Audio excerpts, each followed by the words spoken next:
Hello everyone, welcome to NS Coding. Today we will learn how to use Python. If you want to know how to install Python, then do check out this video. So let's get started.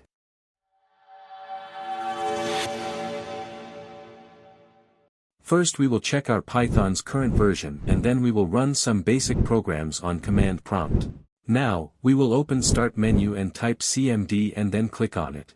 The command window has opened, now type python -- version and press enter.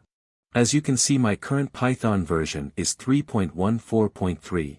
Now let's run a basic program, type python and hit enter. The Python module has been started. Now I will write print bracket open double inverted comma hello and then closing bracket. The double inverted comma is used to define strings. A string is a sequence of characters that can include letters, numbers, symbols, and spaces. And the brackets are used to define a tuple. A tuple is a built-in data type that allows you to create immutable sequences of values. Now press enter. As you can see, below here is written hello. Now let's run a mathematical program on Python's IDLE. Open Start menu and type IDLE and then click on it. Now I will write a mathematical program of addition. First of all, let's assign values to a and b. That is, a equals 3 and the in the new line b equals 7. Now to print the result of their total, I will write print and then a plus b in brackets. This line prints the result of adding a and b.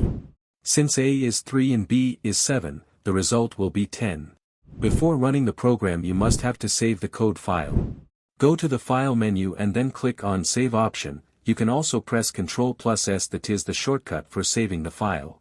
After that, choose your specific location and name the file according to your convenience and click on Save. The extension of Python file is .py, .pyw, or .pyi. Now we will run the program. In the menu bar, go to the Run option and then click on Run Module, or you can press F5 button, which is a shortcut key for running the program. After clicking on this, a new window will pop up that is the idle shell of Python where the results of the program are shown. You can also see the file path pf that particular program here. So that is it for today. In the next video, we will perform some other programs of Python in its IDLE. Don't forget to like, share and subscribe, and if you have any suggestions or ideas, let me know that in the comments. See you in another video. Till then, bye bye, see you. Take care and thanks for watching the video.